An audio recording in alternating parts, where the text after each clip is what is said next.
Não se preocupe, essa prova não é para te matar e eu vou te provar dentro da Bíblia. A Bíblia fala que existia uma mulher que estava angustiada, amargurada, porque ela tinha perdido o seu marido, o seu provedor do seu lar. Então ela tinha sua última farinha para fazer um pão, e era sua última refeição para comer com seu filho e depois morrer. Mas aí o Senhor mandou até a casa dela o profeta. Então era necessário que ela usasse da fé dela, que ela cresce na palavra do profeta, que ele falava em nome do Senhor, para que Deus realizasse um milagre sobre a vida dela.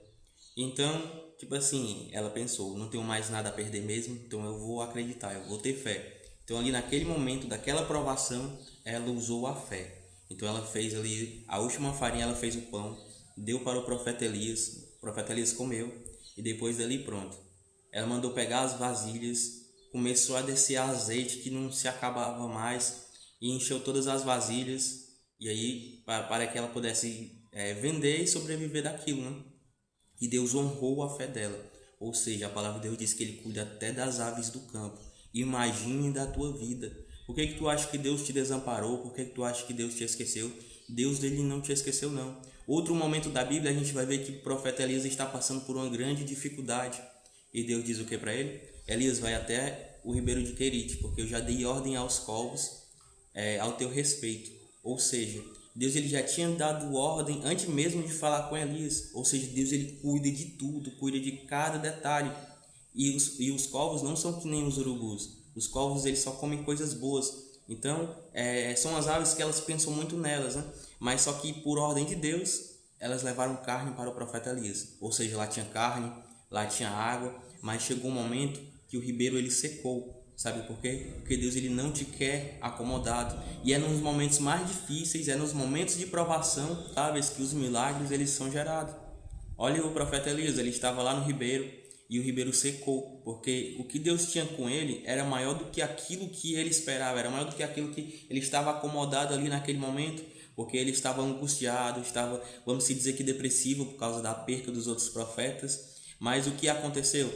Ele entrou na caverna, ele entrou lá, vamos dizer que cabisbaixo, fraco, talvez abatido, mas Deus ele enviou o anjo para falar com ele, enviou pão, enviou água, mas o projeto que Deus tinha para a vida dele era maior do que aquela situação, exatamente como o projeto que Deus ele tem na sua vida também.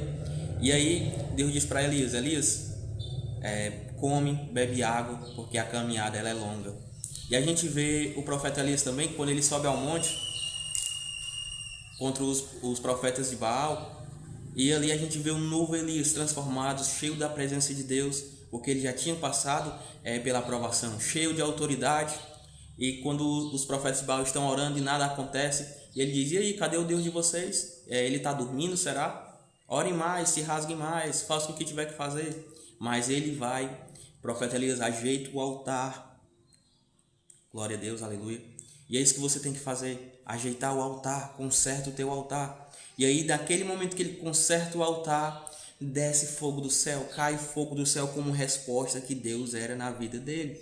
Então, toda prova que você passa, toda situação, é para gerar milagre, é para mostrar que Deus ele é contigo, que Deus ele é na tua vida, que ele, aleluia, que não importa o que é que as pessoas acham, o que é que a tua família acha, tua família pode ter virado as costas para ti, mas o milagre ele está sendo gerado. Vê Ana estava orando e aí o que é que acontece? Vem um sacerdote, olha para ela e diz, Ana, tu tá bêbada? Só porque os lábios dela, apenas os lábios mexiam. Porque naquele tempo a fé ela estava tão escassa, estava tão difícil, que quando vê-se alguém orando de todo o coração, a pessoa pensava que ela estava bêbada. E foi exatamente isso que aconteceu com Ana. O profeta achou que ela estava bêbada, mas ela estava orando ali com toda a sua fé, com todo o seu espírito, clamando a Deus. Deus, se tu me deres um filho, um homem, ele é teu, Senhor. Mas me possibilita gerar. Ela estava gerando ali com lágrimas, somente seus lábios estavam mexendo. Porque Penina perseguia Ana porque ela não tinha filhos. Eu tenho filhos e tu não tem. Mas ela se resguardou no Senhor. Ela não revidou com provocação, ela revidou com oração. E Deus respondeu. Deus deu seu filho Samuel, que foi sacerdote, aleluia, foi profeta. Eu sei que Deus fez coisas tremendas na vida de Ana, assim como Deus ele também vai fazer na sua. Então levanta a tua cabeça, para de olhar para trás, se posiciona como um servo, se posiciona como aquele que tem a bênção. Para de reclamar, seja mais grato, porque muitas vezes a gente fica reclamando, então a gente atrai a murmuração, atrai os problemas para a nossa vida, em vez de sermos gratos. Muitas vezes Deus ele abre uma porta de trabalho, a porta que você orou, a porta que você pediu a Deus. Deus ele toca no seu marido, no seu filho, age na vida deles, aí você reclama. Ah, Deus, por que esse trabalho, eu não gosto desse trabalho, sendo que foi o trabalho que você pediu, foi o trabalho que você orou, então ora direito, pede direito, porque Deus ele é fiel na tua vida. Deus não te chamou à toa não, Deus ele te chamou para coisas grandes. Você é a coluna da sua casa, você é a coluna da sua família. Se a coluna da sua casa ela estiver quebrada, a casa ela pode cair. Se a coluna estiver rachada, a casa ela pode cair. Então se renova no Senhor, se fortalece no Senhor, respira, come o pão e bebe água, porque a caminhada ela é longa e Deus ele vai honrar a tua vida. Mas se posiciona, se coloca de pé como um servo de Deus, crê no milagre, porque como a sua palavra diz, né? O obedecer é maior do que o sacrificar. Então não adianta jejuar, não adianta falar, como por exemplo, é a mesma coisa de você falar para uma pessoa assim, eu te amo. Falar que ama a pessoa e fazer só coisa errada, fazer só aquilo que magoa ela, fazer só aquilo que machuca ela. Então se posiciona, porque o teu lar precisa de você. Os teus filhos precisam de você, a tua família, o teu marido, a tua esposa. Levanta a tua cabeça, porque lá em Salmo 121 vai dizer assim: eleva os meus olhos para os montes, de onde virá o meu socorro? O meu socorro vem do Senhor, que fez o céu, que fez a terra e não deixará vacilar o meu pé em pedra.